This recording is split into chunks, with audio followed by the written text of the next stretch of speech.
Grabe talagang mga Chinese na ito. Puro illegal ang gawain.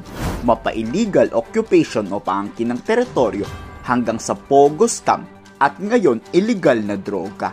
Oo, pinaghihinalaan kasi ng Philippine Navy na sa China galing ang high-grade marijuana nang nasabat sa Sabina Shoal, kung saan kumpul-kumpul ang Chinese Maritime Militia ngayon.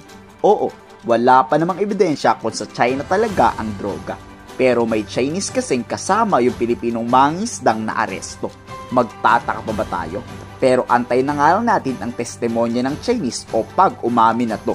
Ito ay galing o isang effort ng Chinese Communist Party to undermine the future generation of Filipinos upang sirain ang kinabukasan ng isang bansa, buhusan mo ng maraming illicit na droga, illegal na droga, para ang kabataan ay masisira ang tamang pag-iisip.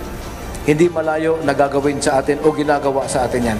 If you would look at the satellite imagery of that area, you would also see dense traffic of fishing vessels. Everyone knows about it. Maritime militia are across that area.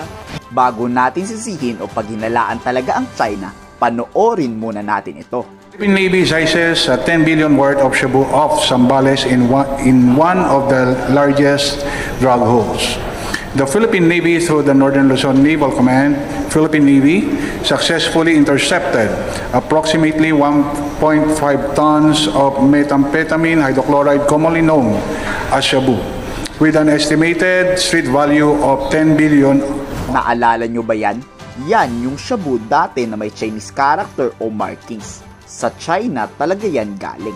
Nagkakahalaga yan ng 10 billion pesos. Kumpirmadong sa Chinese yan dahil may Chinese din nakasama nung naaresto noon sa Zambales. Ngayon, high-grade marijuana naman.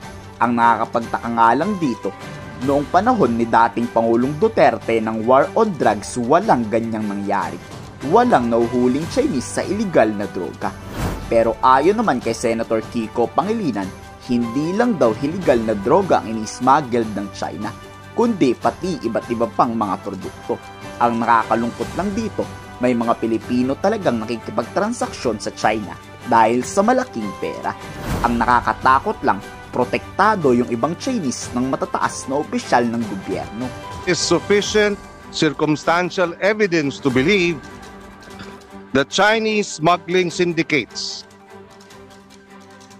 in connivance with local businessmen, protected by a number of employees and officials of the government in the BOC, NBI, PNP, DA, and perhaps even in the DOJ and the Bureau of Immigration, who allow these Chinese smugglers and their local partners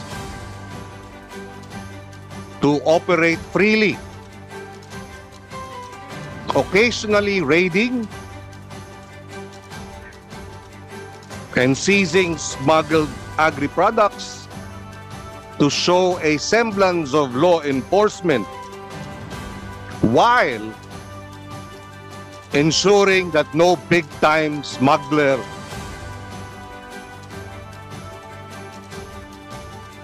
is prosecuted for the non-bailable offense of economic sabotage. Kayo, sa tingin nyo ba sa China talaga galing yan? I-komento sa baba ang inyong saloobin.